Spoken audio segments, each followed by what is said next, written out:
Last lesson we looked at the Marxist view of age inequality and how they see age inequality as being produced from the conflict between the bourgeoisie and the proletariat. But over the next couple of lessons we're going to look at the interactionist view of age inequality. The biggest perspective in this field is probably the Weberian theory. So once again we're going to delve into theories which see that status can be equally as important in determining the position of the different age groups. So as I say, today we're going to look at interactionist theory and what they would say on age inequality.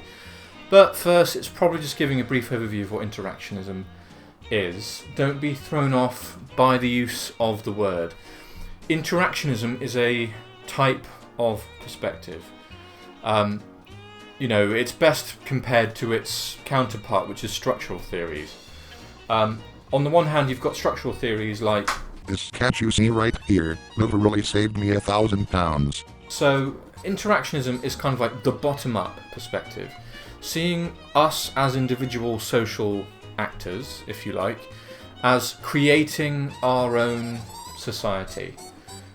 Individuals shape their world through the way that they interpret it, through the way that they interact with it.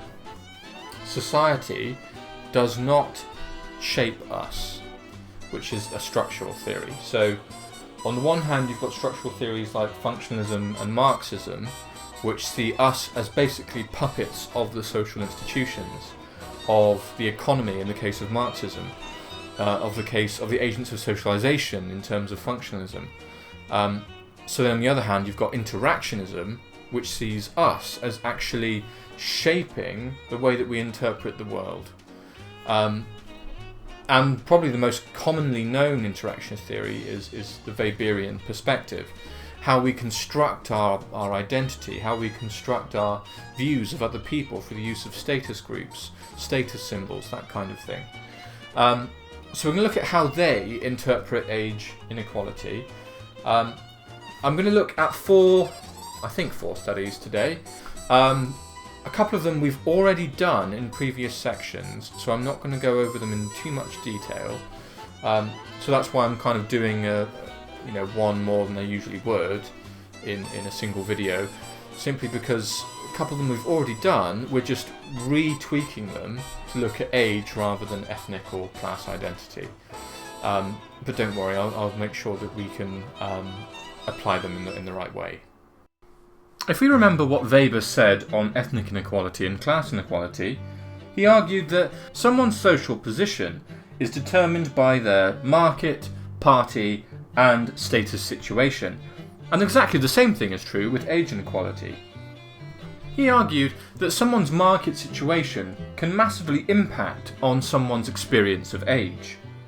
He argued that because the young and the old both are lacking in skills which are required in the marketplace, then that also affects their status situation.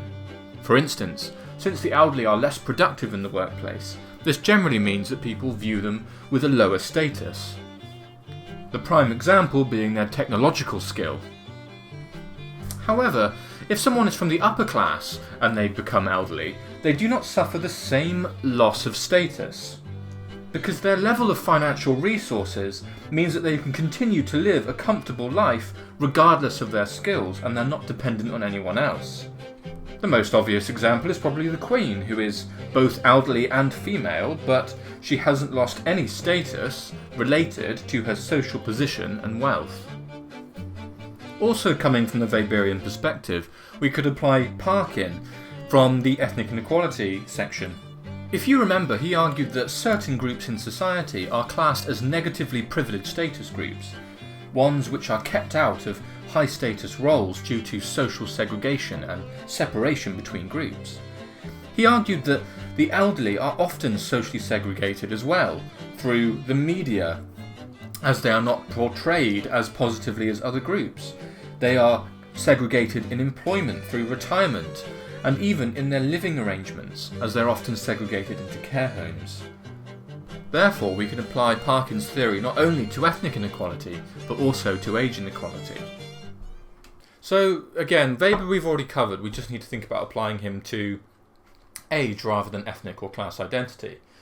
So the biggest kind of core factor in determining whether or not someone is going to suffer inequality during their age is whether or not they have a large market situation. So in many ways, a little bit similar to Marxism in a way. Only Weber acknowledges that it's an interplay here. So the higher your market situation, generally the higher your status situation. So the lower your market situation, the more likely you are to suffer from a lack of status as you age. So in terms of positive evaluation, this means that he addresses the flaws inherent in many structural theories by pointing out why it is that the difference of age inequality can differ by class. He acknowledges, as do many other Weberian perspectives, not just Weber, that it is not just guaranteed that someone will suffer age inequality, but that your class and many other elements of your status, so not just class, but whether or not you hold a high valued position, are you a member of a status group, a lot of these things are going to impact whether or not you experience inequality as you age. It's going to matter a lot about how people view you as a person. But on the other hand, many theories, especially structural theories, so your functionalisms and your Marxisms, would point out that Weber doesn't address the structural causes of any of these phenomenons. So he doesn't say why it is that class impacts your status in such a large way. Doesn't acknowledge that there may be some structural makeup of society which is causing that. Marxists in particular would say that he ignores the root cause, which is capitalism, meaning that the bourgeoisie are benefited with a higher status when they age. The working class are, slated. Another interactionist perspective is activity theory, which we covered previously when looking at Cummings and Henry. Activity theory comes from Havinghurst in 1961, who argued that there are many social aspects to the negative experience of aging as you become elderly. It is not purely a biological and natural process. Actually, the level of social interaction that you have with other people in your society and in your family can greatly impact the way that you experience age. He was writing in direct criticism of disengagement theory, and argued that how often elderly people might interact with their grandparents or with charities or with clubs can greatly impact their level of engagement with the world. And that there is no real natural reason for most elderly people to immediately disengage from all of these things. So the easiest way to think of activity theory is just to think of it as the opposite of disengagement theory. These two are directly opposed to each other.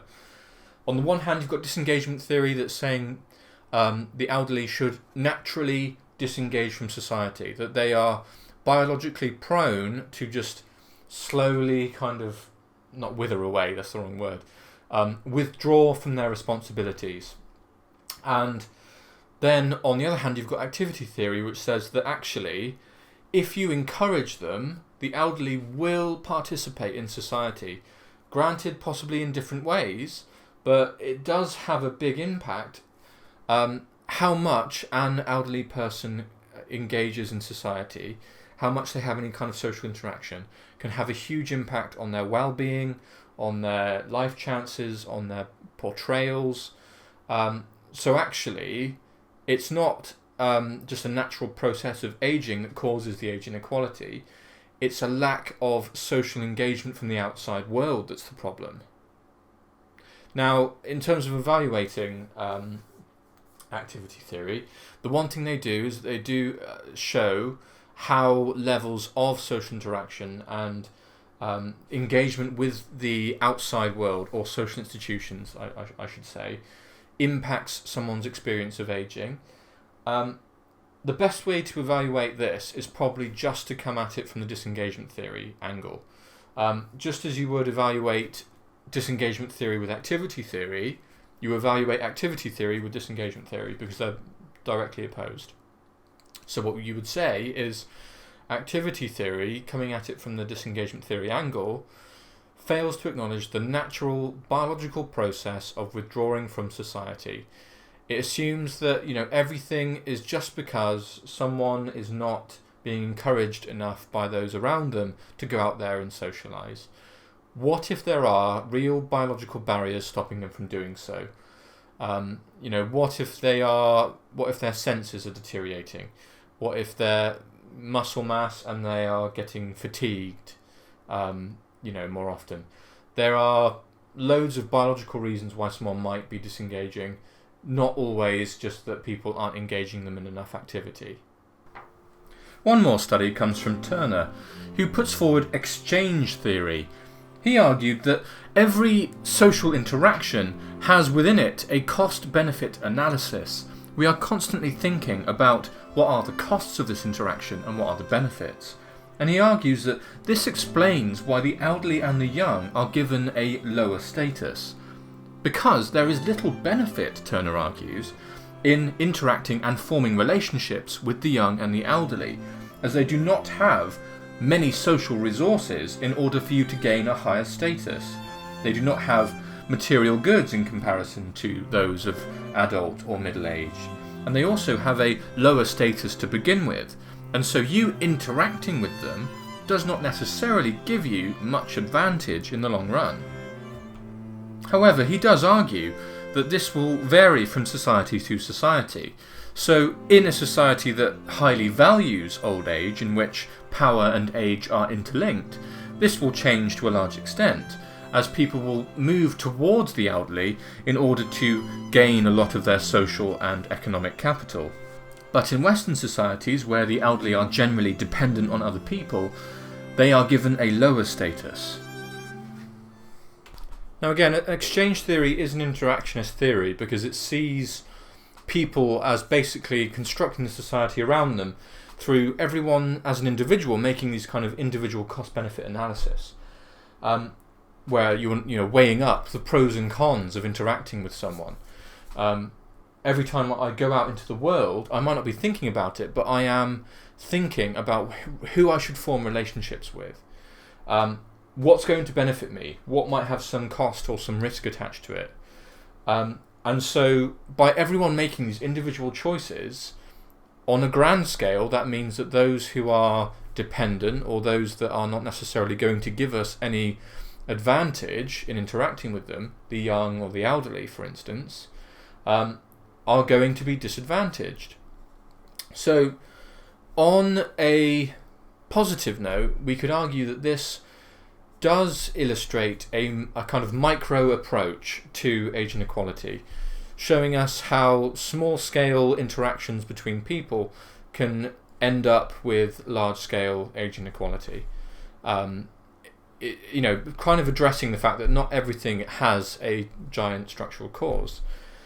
On the other hand, you could come at this from, again, it's best to evaluate these with structural theories, and you can come at them from the structural perspective and say, well, this ignores the fact that many of these kind of discriminations that people are making aren't from these individual cost-benefit analyses, but actually because of institutionalized ageism in the society itself, in our institutions of media, in our institutions of the workplace.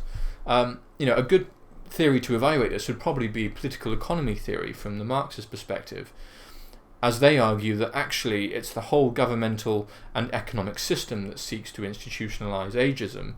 It's not kind of individuals making these choices as free agents. They are actually being guided by other forces, more sinister forces, if you like. Labelling theory also falls under the interactionist banner, if you like.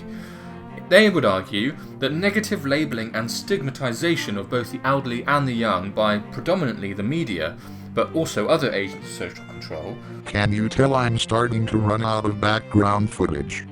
could create a self-fulfilling prophecy. If the elderly are consistently labelled as useless, lonely, dependent and unable to learn, as Victor argues, then those stereotypes could become reality as the elderly then begin to view themselves in that lens. But also the same can be true of the young. If they are consistently labelled as deviant or criminal, then they may see themselves as expected to become deviant and criminal, and therefore act out that self-fulfilling prophecy. We could use Stan Cohen's work on the moral panics of the mods and rockers again as evidence that this can happen, that actually moral panics in the media about youth deviance can create more youth deviance. So labelling theory we've looked at before in some capacity, albeit minor, but we can evaluate this from a couple of perspectives. On the positive side, we could argue that labelling theory does show how labels or stigmas attached by the media can have a tangible impact on the life chances and actually direct people's behaviour towards a self-fulfilling prophecy. On the other hand, labelling theory can be criticised for a number of reasons. First among these is probably the fact that labelling theory does not address why the labels emerge in the first place. Now, you could argue that there are structural reasons why that particular group has been labelled. Again, we could criticise it from the Marxist perspective and argue that these people are being labelled to be scapegoats. Let's take the perspective of Vincent. They're being labelled because they're being scapegoated for the failures of capitalism. Equally, we could actually look at it from the functionalist perspective and argue that these labels are emerging because, let's take the example of the youth, they're being labelled as deviant because they are more deviant. So labelling theory doesn't explain why the labels emerge in the first place. I mean, let's take the example of labelling a student as naughty in a classroom. That student, in theory, must have done something to have been given that label in the first place. So labelling theory, in summary, does not explain the first action took, that led to the label. And it's exactly the same case here. And once again, we come back to this very similar criticism that we've been making throughout, that it does not address the structural underpinnings of a lot of these labels, of a lot of these attitudes of ageism. Those are just kind of left out.